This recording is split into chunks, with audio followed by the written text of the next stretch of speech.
You're surrounded by hip hop. You've already indicated that you're paying attention to the graffiti arts. You've already indicated that you a dancer. So you're already ingratiated in at least three of these elements. Are you already into lyrics and rapping at this age? Is this already something you're interested in? Are you interested in the DJ side of things? I idolized the MCs. That's what happened because that's when I was coming of age. Like so, when I was 15, that's the jump off of the lyricists, right? The lyricists taking prominence. Before it was the DJ was still headlining, like it was just jumping off the DJ Jazzy Jeff and Fresh Prince, but the DJ was the headliner in most of those scenarios, right? And rightfully so.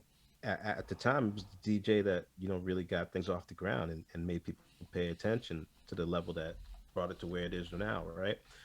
Um, but the MC took the prominence, and so as a 15-year-old, seeing like super confident, super suave, Rakim, Big Daddy Kane, um, super smart, KRS-One, providing me with just a different perspective lyrically to pull me into, exploring more and digging more into, the real history of things.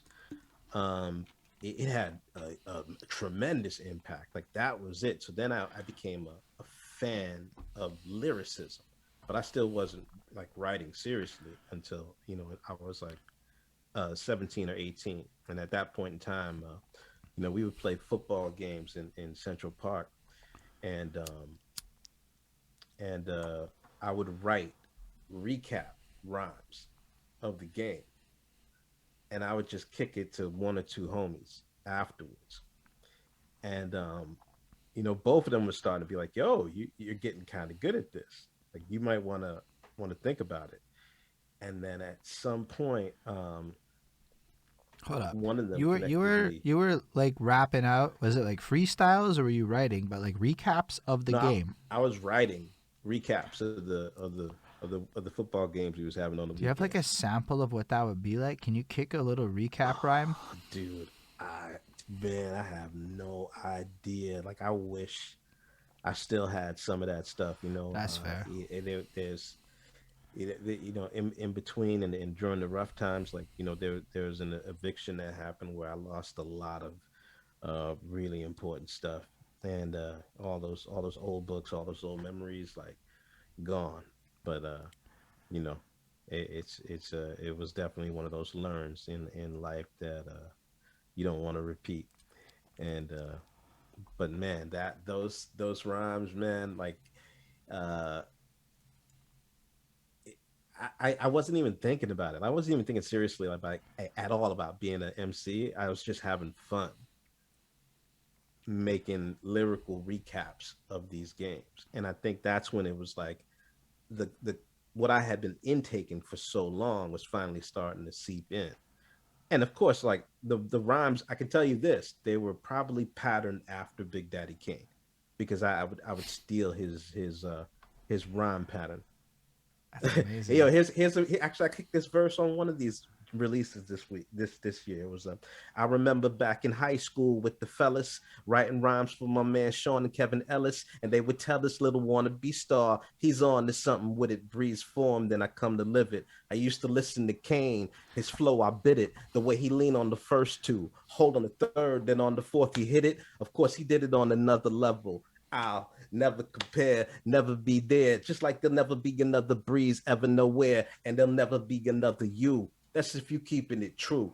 So that was the verse. That was dope. It was, man. That's Peace. dope. Those are the type of lyrics that, personally speaking, I always, that's the shit that made me gravitate. So I mean, MCs we're always all preaching, self, be yourself type thing. Yeah. But you're putting it into words that I don't think I've ever heard put in that way. Yeah, that was really dope, Peace. my guy. That was amazing. You somehow compared yourself to a legend while not doing it in a way that will piss anyone else, while also making your listener be part of the legendary status. That is actually kind of legendary. Big Zoo says you're a great illustrator and you also love comics. Did that also start when you're young? Thank you, Big Zoo. You're always very helpful. It did. It did. I got um I I got bit by the comic bug in 1980. Woo! I went to PS9 on 84th Street and Columbus Avenue. That's still Upper West Side, but that's like more the swanky part. But the public school was still there.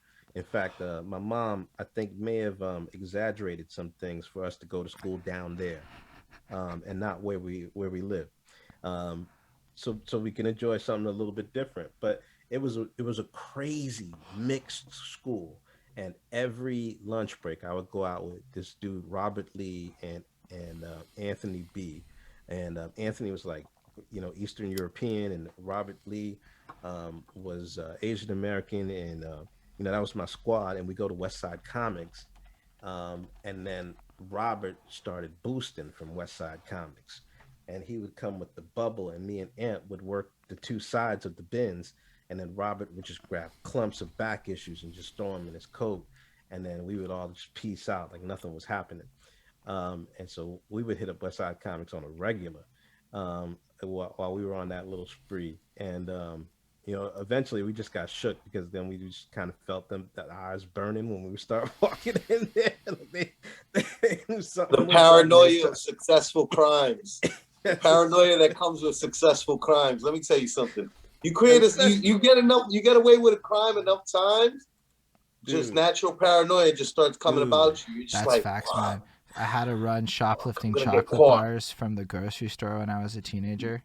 And you just knew it. Like after a while, you're like, yo, there's some law of averages shit or something that's about to like kick in here, and it's gonna fuck me up. And then one day you like feel it. It might not happen to you, but then you might feel that hand on your shoulder.